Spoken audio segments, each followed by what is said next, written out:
interessante que hoje o Alisson citou que a mensagem, que o texto que ele escolheu, né, sobre o momento de contrição, ele lembrou da escola dominical, né, que a gente tem dito. O interessante é que o texto da pregação de hoje também surgiu da nossa CBD.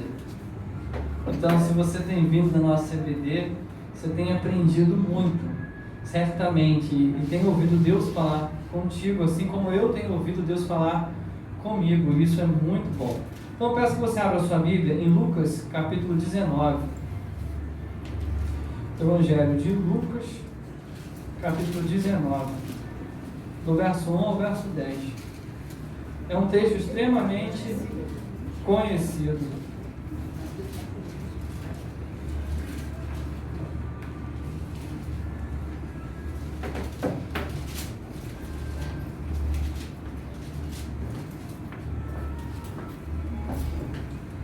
Lucas 19, do verso 1 até o verso 10. Alguém lembra quem citou esse texto hoje de manhã? Rosa. Interessante que nossa irmã Rosa citou esse texto. E esse texto falou muito ao meu coração. Eu ouvi Deus falar por intermédio da nossa irmã. Deus tocou no meu coração para compartilhar com os irmãos esse texto. Um texto que é muito conhecido, mas extremamente rico e extremamente atual, né? Muito atual. Diz assim a palavra do Senhor: entrando em Jericó, atravessava Jesus a cidade, e eis que um homem chamado Zaqueu, maioral dos publicanos e rico, procurava ver quem era Jesus, mas não podia por causa da multidão, por ser ele de pequena estatura.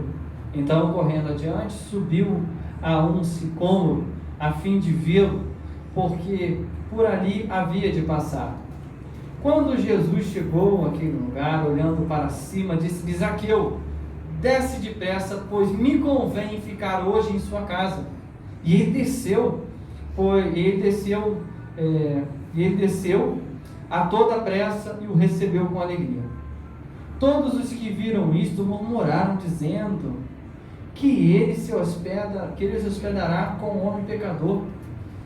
Entre mentes, Zaqueu se levantou e disse ao Senhor: Senhor, resolvo dar aos pobres metade dos meus bens, e se em alguma coisa tenho defraudado alguém, restituo 4 vezes mais. Então Jesus lhe disse: hoje houve salvação nesta casa, pois que também este é filho de Abraão, porque o Filho do Homem veio buscar e salvar o perdido. Palavra de Deus aos nossos corações. Vamos falar com Deus mais uma vez. Pai amado, Deus bendito, nós estamos mais uma vez diante do Senhor, pedindo que o Senhor, Pai, possa, em nome de Jesus, falar aos nossos corações, assim como tem falado todas as vezes que nos reunimos nesse lugar. Que o Senhor, Deus querido, me faça de instrumento e que diminua eu para que o Senhor cresça. E que tudo o que for dito aqui, Deus, seja diretamente do seu trono. Que não seja da minha vontade, que não seja, Deus querido, do meu eu, mas que eu venha me humilhar para que o Senhor seja visto nesse lugar. Essa é a oração que eu faço em nome do Senhor Jesus. Amém. Irmãos, é interessante olhar para esse texto. Esse texto ele faz um contraponto com o que a gente vive muito hoje. Nossa sociedade é uma sociedade muito materialista, e nós acabamos muitas das vezes nos preocupando e olhando continuamente para aquilo que é terreno. As nossas aspirações, os nossos desejos, os nossos sonhos, eles são, não vou dizer que 100%, porque eu estaria exagerando, mas na maioria das vezes sempre voltado às questões terrenas. Pare e analise um pouquinho qual é o seu maior desejo. O seu maior desejo, certamente, se você pensar rápido, você não vai pensar em ir para o céu. Você vai pensar em adquirir algo, algum projeto que você tenha em mente. Como o nosso desejo deveria ser, primeiramente, estar com Cristo. Mas a gente sempre pensa, às vezes, em um bem que a gente quer, em um local que a gente quer encontrar, alguma necessidade que a gente quer sanar na nossa vida. Eu não estou dizendo que isso é pecado, mas eu estou dizendo que tudo nos impulsiona para isso. O tempo todo nós vemos comerciais de melhores televisões, melhores celulares, a melhor casa, os melhores materiais que você tem de cozinha, batedeira de última geração, panela que faz arroz sozinho, você não precisa mais de olhar, enfim, a gente tem hoje um montão de aparatos que nos ajudam. Isso não é ruim, mas o interessante é que isso acaba fazendo com que nossa vida seja sempre voltada para essas coisas. O melhor carro, a melhor viagem, por fim, a gente fica sempre buscando as coisas que estão à nossa volta, as coisas terrenas. E o interessante é que esse texto mostra justamente alguém que tinha tudo, que estava buscando outra coisa, aquilo que o dinheiro não pode comprar. É bem diferente, né? E o mais louco, inconcebível para a nossa vida, e sejamos bem claros e sejamos bem honestos conosco, muitas das vezes a gente vai sempre aos pés do Senhor quando não nos sobra mais opção. Ou seja, quando já não tem mais jeito, quando tem uma conta que o dinheiro não paga, e eu já contei o testemunho aqui de como eu falei com Deus e o milagre que Deus fez na minha vida financeira. Certo, ok, isso é algo que sempre quando o negócio fica ruim na nossa casa, na nossa vida, a gente corre aos pés do Senhor. Porém, a gente está diante de um texto de um cara que não teve problema de saúde, ele não teve problema financeiro, ele não teve problema em nada na vida dele. Ele simplesmente foi atrás de Jesus, porque algumas coisas estavam acontecendo. E o interessante é que se você olhar no texto anterior, o texto ele começa com Jesus na porta de Jericó. E lá Jesus então salva um pobre cego, que estava à beira do caminho. E quando Jesus entra em Jericó, agora ele vai trabalhar e salvar um rico, que foi atrás dele. Então você percebe que Jesus ele veio tanto para os pobres, como para os ricos. Nós temos sempre a mania, muitas das vezes, e acaba que somos impulsionados a pensar que o rico já tem tanta coisa boa que ele não precisa de Jesus. Né? Já tem tudo que ele precisa, ele tem. Gente, às vezes é assim. O cara mora na frente da praia, tem um carro importado que tem airbag até debaixo do banco. Se o carro bate, ele fica igual uma bolha. Porque é tanto ar inflado em volta dele que não acontece nada. Falta pouco ele apertar um botãozinho e o carro voar. E a gente diz, não, o cara já tem tudo. Ele não precisa de Jesus. Não, eles também precisam de Jesus. Jesus mostra isso. Que tanto o pobre quanto o rico, não importa a classe social, ele veio para salvar o que estava perdido. E o interessante é que quando a gente entra nesse texto, no verso 1 vai dizer o seguinte: e entrando em Jericó, atravessava Jesus a cidade. Jesus estava à porta de Jericó, então ele vai fazer ali, no texto anterior, ele vai curar da cegueira um homem que estava à porta, que clamava: Jesus, filho de Davi, tem compaixão de mim. E por fim, então, ele entra em Jericó. E que cidade era essa? Jericó era uma cidade muito rica, muito rica, muito rica. Pensa numa cidade rica. Então, era Jericó. Jericó era uma cidade que ela foi mais ou menos uma cidade projetada. Imagina, Brasília não foi projetada, não foi uma cidade construída através de um projeto da arquitetura. Hoje não é tudo aquilo que a gente gosta, não por causa da cidade, mas por quem está lá. Mas foi uma cidade planejada. A Barra da Tijuca também, parte da Barra da Tijuca, foi ela projetada e planejada. Você entra em condomínios lá que parece que está uma cidade dentro da cidade. Então nós percebemos que Jericó era também uma cidade assim, uma cidade extremamente rica. Rica ao ponto de Marco Antônio, que foi o primeiro imperador de Roma, ele deu a cidade para Cleópatra, justamente como prova do seu amor por ela, de tão preciosa que era essa cidade. Interessante que essa cidade ela tinha palmeiras pelo meio do caminho, e essa árvore a qual Zaqueu subiu em cima, sicômoro.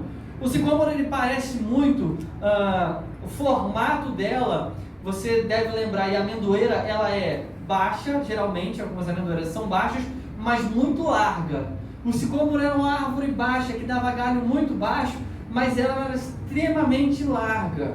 Então os seus galhos que eram, a sua copa, que era bem larga, não eram galhos finos também, eram galhos extremamente grossos, então era uma árvore fácil de subir.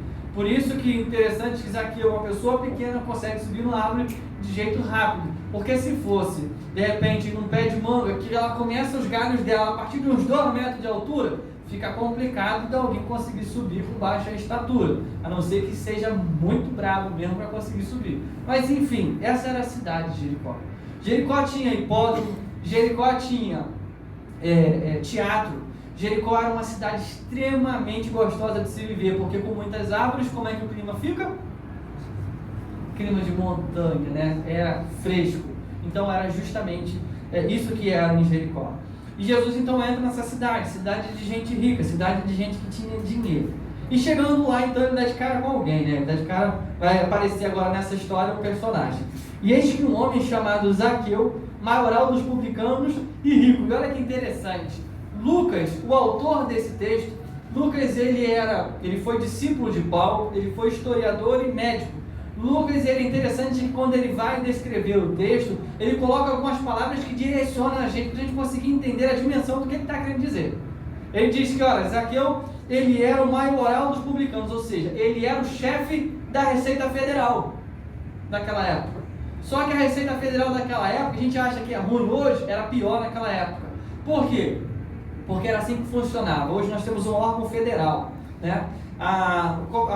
Cobrar imposto naquela época era, o governo chega, né? Roma chegava e arrendava a cobrança de imposto para alguém. Chegava lá eu e falava, olha, eu dou 100 ciclos de prata para poder explorar, então eu cobrar imposto nessa área. Aí chegava o Alisson e falava, não, eu pago 150. Aí o outro falava, olha, eu dou 200. E por final das contas, quem desse maior lance, cobrava mais imposto. E no final das contas, ia ser o cobrador de imposto. E no final das contas, não tinha uma taxa certa de cobrança de imposto. Aquele cara que ganhava aquele leilão, cobrava o quanto ele queria. Ou seja, Zaqueu era tipo o cara que arrendou aquela área ali para poder cobrar imposto. Ele era o maior dos publicanos, ele era o chefe da galera que cobrava imposto. E aí o texto vai dizer que é o seguinte, ele era não só chefe dos caras, ele também era rico. Lucas deixa claro, a gente não está falando de alguém pobre. E olha que interessante o contraste. Ele acabou de falar e narrar uma história de Jesus trabalhando e salvando um pobre à beira do caminho, e agora ele faz questão de dizer que Zaqueu não era somente publicano, ele era o maioral dos publicanos e rico. E ele continua o texto, verso 3. Procurava ver quem era Jesus, mas não podia por causa da multidão, por ser ele de pequena estatura. Então aqui a gente vê que Zaqueu, ele era baixinho. Zaqueu tinha essa limitação, ele queria ver Jesus, mas tinha um problema. Sou pequeno. E tem muita gente.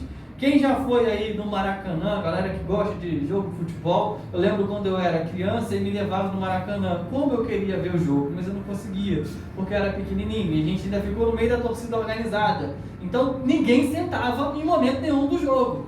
Era a coisa mais insana que tinha. Os 90 minutos, todo mundo em pé. E aí, para eu conseguir ver, meu tio foi e me colocou na carcunda dele. Eu consegui ver parte do jogo, mas ele não conseguiu ficar os 90 minutos comigo nas costas. Então, Zaqueu tinha essa limitação, ele precisava, ele queria ver Jesus. E aí surge então uma possibilidade. Só tem um jeito. Verso 4. Então, correndo adiante, subiu em um sicômoro a fim de vê-lo, porque por ali havia de passar. Como eu disse, a cidade foi uma cidade construída e projetada. Então, na beirada das ruas tinha essas árvores. Todos os locais da cidade, por onde havia estradas, existiam árvores dessas, justamente para fazer um caminho mais gostoso de se andar e com menos sofrimento por causa do sol e do calor. Zaqueu, então, ele sobe nessa árvore. E aí no verso 5 acontece algo. Quando Jesus chegou àquele lugar, olhando para cima, disse-lhe, Zaqueu, desce depressa, pois me convém ficar hoje em sua casa. Zaqueu subiu para ver Jesus, certo? Mas quem viu Zaqueu? Zaqueu, antes de ver Jesus, Jesus já tinha visto ele. Então Jesus, ele subiu no interesse de ver Jesus, Jesus manda ele descer porque já tinha visto ele. E fala, Zaqueu, desce daí, porque hoje convém ficar em tua casa. Interessante que se você olhar o Evangelho, os 3 evangelhos, você percebe que Jesus, então, quando ele vai e ele está em algum lugar e que ele entra na casa de alguém, geralmente ele é convidado. Jesus, porque esse era o costume daquela época, né? A hospitalidade. Porém, acontece aqui o inverso com Zaqueu. Jesus não pergunta e não convoca, não espera Zaqueu convocar ele para ir, não. Ele fala, Zaqueu, desce porque eu vou para sua casa. Ou seja, irmão, semana que vem eu vou na tua casa. E não te dou a opção de você dizer, não, vem agora, porque tem que ser agora, vem nem semana que vem. Mano, tô indo aí. Entende? Você só avisa, tô indo, né? Eu posso ir, não, tô indo. Ou então vamos comigo que eu vou na sua casa. É isso que Jesus faz. Então, com Zaqueu, convém que eu vá na sua casa. E aí o que acontece então, verso 6? Ele desceu com toda a pressa e recebeu com alegria. Jesus chama ele então para uma missão, ou quer ir para sua casa, e ele não fica ali com raiva de, nossa, que Jesus, que mais inconveniente, que cara mais inconveniente. Nem convidei ele para minha casa, ele está falando que ele vai. Não, Zaqueu desce depressa. E ele desce com aquela alegria, porque é o seguinte, o Senhor chamou ele, aquele que ele foi ver, viu ele primeiro, e o fez um convite para ir na casa dele, e ele foi. E olha que interessante, verso 7. Todos os que viram isto murmuravam, dizendo que ele se hospedará como um homem pecador. Todos quem, irmãos? E aí, se você voltar no texto, você vai ver que os discípulos estavam com Jesus. Jesus, antes de entrar em Jericó, ele tinha falado sobre a sua morte. Ele tinha predito a sua morte para os discípulos. Você pode voltar na sua Bíblia que você vai ver isso. E aí então ele entra em Jericó, ele cura ali um paralítico, e agora ele está salvando e vai salvar um rico. Ele trabalha com o pobre, agora com o rico. E aí as pessoas que estão com ele simplesmente começam a murmurar, porque Zaqueu era uma pessoa odiada, irmãos. Zaqueu era odiado, porque Zaqueu era ladrão. Ele roubava das pessoas. O imposto que ele cobrava era além daquilo que deveria ser cobrado. Por isso ele era rico. A riqueza dele era uma riqueza proveniente da ilegalidade, de um ato ilegal. E então a galera tinha raiva. Igual você, às vezes, se você ganhar R$2.000 hoje por mês, vai vir descontado no seu contra-cheque o imposto de renda. E você fica feliz com isso? Se você disser que fica feliz com isso, meus parabéns, porque só de imaginar eu já fico com raiva. Um absurdo. Um absurdo. É extremamente absurdo isso. Então, Zaqueu era esse cara. É como se viesse aí alguém, um auditor da Receita Federal, e batesse na sua casa. Você não receberia ele com um sorriso no canto da boca, não. Eles querem você tacar um balde de água nele. Já pega o meu dinheiro, agora vai querer comer da minha comida? E o interessante é que Zaqueu era esse cara, o cara odiado. E aí então, todo mundo que estava em volta, inclusive os discípulos de Jesus, começam a murmurar, começam a falar mal. E olha que interessante que acontece no verso seguinte, verso 8. Entremente, Zaqueu se levantou e disse ao Senhor: Senhor, resolvo dar aos pobres metade dos meus bens. Repartiu metade. E se em alguma coisa tenho defraudado alguém, restituo 4 vezes mais. Irmão, se você não tem roubado alguém, se você é uma pessoa, se coloca no lugar de Zaqueu, se você é uma pessoa de caráter ilibado, que nunca prejudicou ninguém, tu já falaria de cara, eu devolvo 4 vezes se eu tenho defraudado alguém? Não, você nem tocar no assunto. Você não fez? Só que Zaqueu ele fala o seguinte: já vamos resolver o problema. Metade dos meus bens eu dou aos pobres. E o restante é o seguinte: quem eu tenho defraudado, eu vou retribuir 4 vezes. O interessante é que, se olhar no Antigo Testamento, existiam algumas possibilidades de retribuição. Era duplicado, a quinta parte, para você fazer uma restituição a alguém. Zaqueu fala o seguinte: olha, não é o dobro nem a quinta parte. São 4 vezes mais de valor. Eu dou. Eu vou devolver, se porventura eu tenho defraudado alguém. E então, continuando no verso 9, então Jesus lhe disse: hoje houve salvação nesta casa, pois que também este é filho de Abraão. Interessante que hoje houve salvação na sua casa. A gente precisa de entender que não pelo ato de Zaqueu toda a sua casa foi salva de imediato. Nós precisamos de entender o seguinte: a partir da conversão dele, a casa dele então conseguiu receber a luz, e ele agora era a luz em meio às trevas. Ou seja, aquele que cobrava imposto era o cara que ia ser o comunicador da verdade na sua família. Interessante dizer justamente que o texto vai dizer, e o texto deixa claro, que a salvação, e nós entendemos que a salvação é dom de Deus, é obra do Senhor, que o Senhor opera em nós de forma individual. Interessante que Deus fez isso na vida de Zaqueu, o Senhor Jesus fez isso, e então abre uma possibilidade para a família dele conhecer a verdade. E aí Jesus diz: olha, houve salvação na sua casa, e este é filho de Abraão. Ele está dizendo o seguinte: esse é mais um dos filhos da promessa, que foi dito lá atrás, que em ti será bendito todas as famílias da terra. Ou seja, a ele é mais um. Ele é mais um herdeiro daquela promessa. Ele é um filho espiritual. Ele é mais um filho do Senhor. Ele foi mais um, separado pelo Senhor. E aí o verso 10, Jesus encerra então o porquê que ele estava fazendo aquilo. Ele, como diz aí o ditado popular, né? Ele fecha o caixão, ou seja, ele fecha a possibilidade. Ele diz o seguinte, verso 10, porque o Filho do Homem veio buscar e salvar o perdido. Ou seja, ele diz o seguinte, estou com Zaqueu porque eu vim buscar os perdidos. Estou aqui porque essa é a minha missão. A minha missão é buscar aquele que estava perdido. E diante disso, então, nós temos algumas aplicações para as nossas vidas. Porque esse texto deixa claro para nós que, se pudéssemos dar um tema para esse texto, diríamos o seguinte, hoje é dia de salvação. É isso que nós entendemos e nós percebemos nesse texto. Não há outra mensagem, senão justamente essa, de que é dia de salvação. E isso não só para a vida, não só como ensino, né? Não só como algo que aconteceu com Zaqueu, mas isso é uma verdade contínua para as nossas vidas. Primeira aplicação que nós aprendemos com esse texto, ela fica no verso 5, que diz o seguinte: quando Jesus chegou àquele lugar, olhando para cima, ele disse, Zaqueu, desce depressa, pois me convém ficar hoje em sua casa. Jesus tem pressa em salvar os seus. Jesus falou para Zaqueu, desce aí quando você puder que a gente vai conversar? Não. Jesus tem pressa, não há tempo a perder, porque de fato, irmãos, os dias são maus. E sim, a volta do Senhor Jesus está bem próximo. Pode ser que nós iremos ao encontro do Senhor Jesus ao sair daqui, nós não sabemos. Pode ser que o Senhor de fato volte. Mas uma coisa é certa, enquanto nós tivermos vida, nós precisamos de entender que Jesus tem pressa de salvar os seus.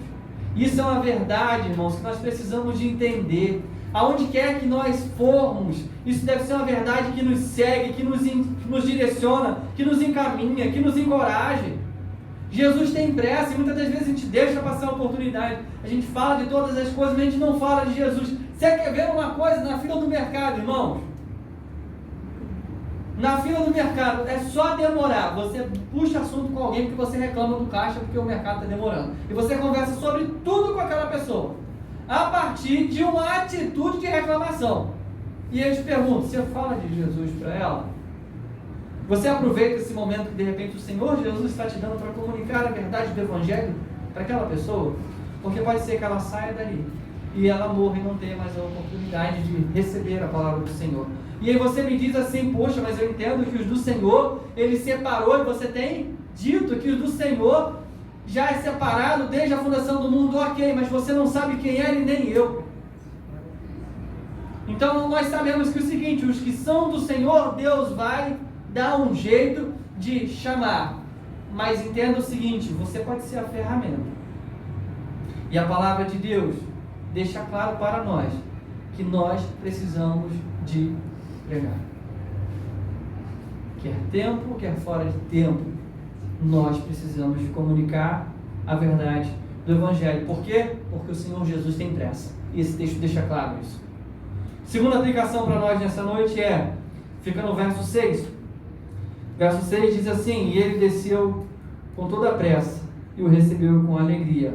Aqueles que ouvem o chamado do Senhor se alegram. Irmão, não tem como você ouvir a voz do Senhor, o Senhor te chamar e você continuar uma vida triste, você não se alegrar porque o Senhor te chamou, você não se alegrar porque você é o escolhido. Muitas das vezes nós queremos ficar e às vezes queremos buscar uma forma de sentir raiva de Deus, dizendo de por que Deus não salva A, ou por que Deus não salva B, quando na verdade o que deveria acontecer conosco é estou impactado porque foi eu. Isso me alegra, porque o Senhor me chamou, o Senhor te chamou, o Senhor te chama para a vida, o Senhor te chama para uma novidade de vida. E foi isso que aconteceu com Zaqueu. Ele viu Zaqueu e falou, desce daí. Antes que Zaqueu visse, ele viu e falou: desce depressa. E Zaqueu não desceu devagar não, ele desceu com pressa e com alegria, porque o Senhor chamou ele. Então, a segunda aplicação: aqueles que ouvem o chamado do Senhor se alegram. No verso 8 e 9, nós temos mais um aprendizado. E entre mentes Zaqueu se levantou e disse ao Senhor: Senhor, resolvo dar aos pobres metade dos meus bens. E se de alguma forma, alguma coisa tenho defraudado alguém, restituo 4 vezes mais. Então Jesus lhe disse: hoje houve salvação nesta casa, pois que também este é filho de Abraão. Aquele que se alegra com o chamado do Senhor tem sua vida mudada. Vou repetir: aquele que se alegra com o chamado do Senhor tem sua vida mudada. Primeira aplicação: Jesus tem pressa em salvar os seus. Segunda, aqueles que ouvem o chamado do Senhor se alegram. E terceiro, aqueles que se alegram com o chamado do Senhor têm sua vida mudada. Irmão, não tem como você ser chamado pelo Senhor e viver da mesma forma. Não tem como. É inconcebível um crente não mudar. É inconcebível você ter contato com o Senhor e não ter sua vida mudada. Isso não pode acontecer. Não existe. É um ser extraterrestre. É alguém que não existe. O crente que tem contato com Jesus e não tem sua vida mudada não é crente. É simples assim.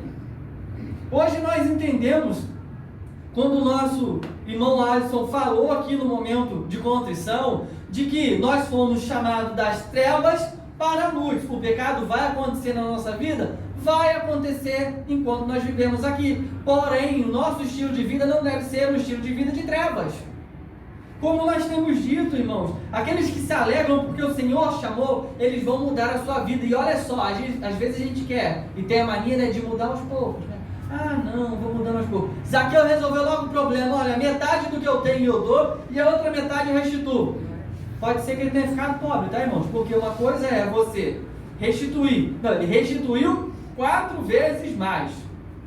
E restituiu 4 vezes mais da outra metade que ficou, porque ele já não tinha mais, ele tinha 100%, 50% já é dos pobres, e o outro 50% ele devolve 4 vezes mais. Se ele roubou 10 ciclos de prata, ele vai ter que pagar 40. Só que ele não se importa em perder tudo nessa vida com o propósito de ganhar a eternidade. A vida dele já não se importava, ele não tinha mais a vida por preciosa, assim como Paulo diz: não tinha mais a vida por preciosa. Eu não luto pelas coisas desse mundo, porque eu sou cidadão celestial. Paulo, quando está preso, ele fala para Timóteo: olha, faz um favor para mim, traz minha capa, porque estava frio, não é porque a capa era luxo, não. Traz minha capa, e o que mais? Os meus livros, porque é o que eu preciso. Ele estava só, e as prisões daquela época eram prisões e calabouços, onde passava o esgoto da cidade, era lá que eles ficavam presos. Paulo não tinha vida por preciosa. Paulo não tinha e não olhava para as coisas desse mundo. Assim como nós entendemos que Zaqueu também foi esse cara que foi transformado, e para ele as coisas desse mundo não se importavam. Para ele, o que ele tivesse, se ele perdesse para ganhar o Senhor Jesus, então era ganho. É o que Paulo vai dizer, de que eu abro mão, e tudo que eu tenho, eu considero como refúgio, ou seja, como nada, a fim de perder todas as coisas, para que eu possa ganhar a Cristo. Então, aquele que se alegra com o chamado do Senhor, ele tem sua vida mudada. Irmão, nós precisamos entender isso. E aí eu vou dizer, e vou começar agora a falar aqui algumas coisas que são exemplos de mudança, que eu tenho dito, e que eu vou continuar dizendo, que isso precisa de estar na nossa mente continuamente. Se eu não consigo amar quem está do meu lado, se eu conheci o Senhor Jesus, eu tive um contato com o Senhor Jesus, e isso precisa ser parte da minha vida. Mas eu tenho dificuldade. Então você peça ao Espírito Santo que ele vai te capacitar. Irmãos, eu sou uma pessoa muito colérica, sou sanguínea, e eu quero resolver tudo na ponta da faca. Senhor, me ajuda a deixar a faca de lado e resolver de outra forma. Por mais que eu queira, Senhor, bote um freio na minha frente, não me permita. Senhor, eu preciso de amar mais, de cuidar mais. Senhor, eu entendo que o Senhor tem pressa em salvar pessoas. Então, tira de mim a vergonha, tira de mim a timidez e me dê oportunidade para comunicar o Evangelho. Me dê oportunidade para que eu possa convidar alguém para vir ouvir o Evangelho, porque isso também faz parte. Deus pode enviar, irmãos, Deus pode enviar, mas nós somos ferramentas. Deus podia fazer tudo o que Ele quer fazer sem a gente. E Ele continuaria sendo Deus, porque Ele não precisa da gente, Ele não precisa de mim, não precisa de você.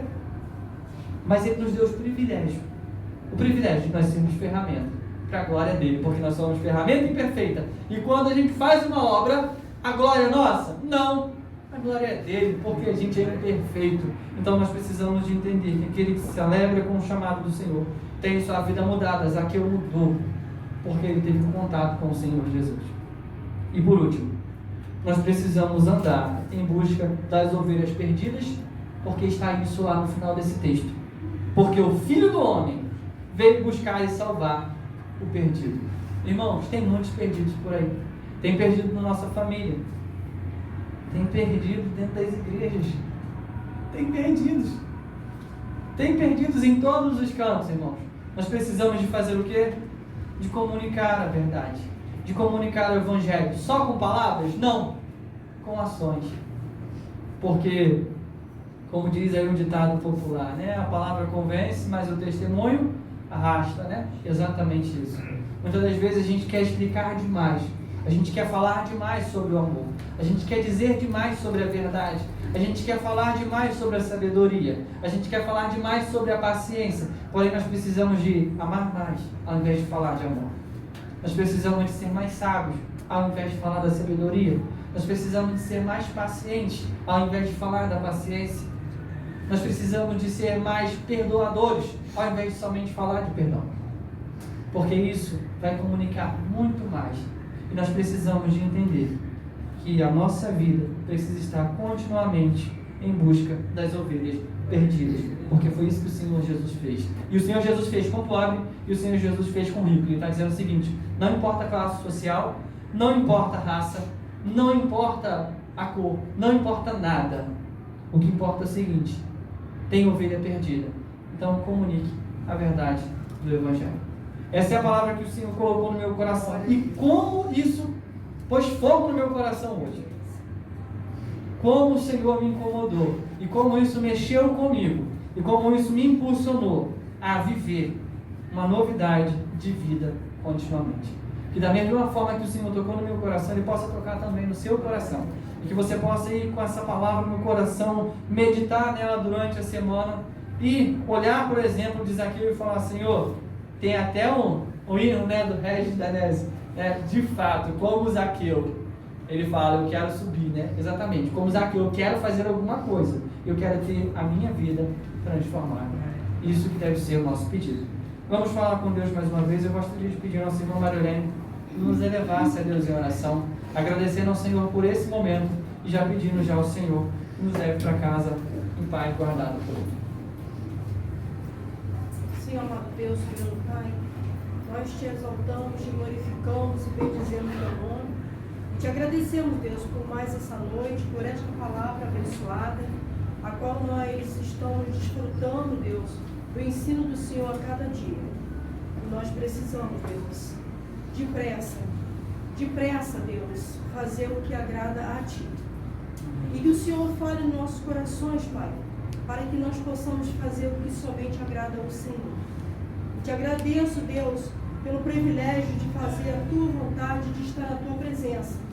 E que o meu coração e os nossos corações possam estar abertos sempre para ouvir a Tua palavra e aprender cada dia mais a praticá-la. Porque não é só de palavras, mas é de atitude, como diz hoje a Tua palavra.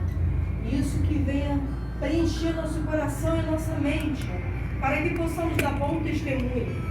Não é só de falar, não é só de querer ser melhor, ou querer fazer a diferença, não, Deus.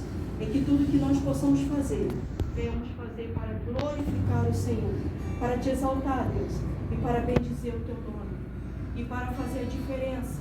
Que nós possamos ser espelho, Pai, para que todos aqueles que olhem para nós, vejam em nós a tua presença, Deus. E que nós possamos a cada dia nos santificar e para receber de Ti sempre a orientação para fazer o que agrada o Senhor.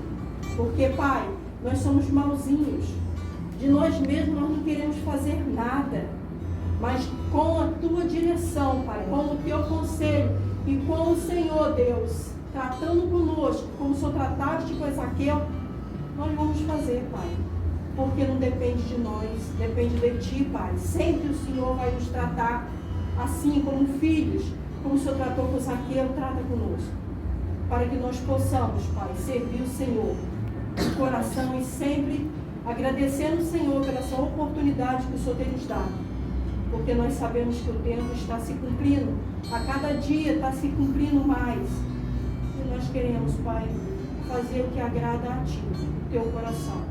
Coloque em nosso coração, Deus, que venha a ser de acordo com a Tua vontade, para que nós possamos, Deus, não pecar contra Ti.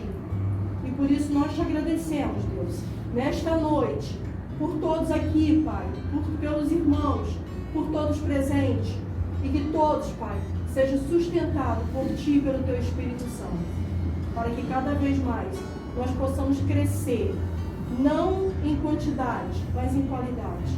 E Te agradecemos, Deus, e que tudo que possamos fazer, Deus, nós venhamos fazer com o coração, Deus, contrito a Ti, com a direção do Senhor, não nós mesmos, porque nós não sabemos fazer nada, Pai, se o Senhor não estiver à frente das nossas necessidades. Obrigado por esta noite, obrigado pela Tua palavra, que a cada dia ela é luz para os nossos olhos, que a cada dia vem estar nos iluminando, Pai, para podermos, Pai, fazer o IT lá fora, a cada dia. Obrigado por tudo, Deus, eu Te agradeço pela vida do Michel, vida de todos aqui, de todos os dirigentes deste culto, nesta noite, na direção que foi nesta manhã da Tua palavra, do ensino, através do Léo. Muito obrigado, porque a cada dia nós temos crescido, Pai, porque o Senhor tem permitido isso em nossas vidas, porque não depende de nós, e tudo que vem de Ti, Senhor, é bom, é perfeito, e nós queremos, Pai, alcançar a eternidade. Ficou no meu coração grandemente a Tua palavra. Nós queremos, Pai, estar na eternidade com o Senhor um dia. Por isso nos ajuda sempre, Pai. E Te agradecemos pela oportunidade desta noite, em nome santo, poderoso e bendito do Senhor Jesus. Amém.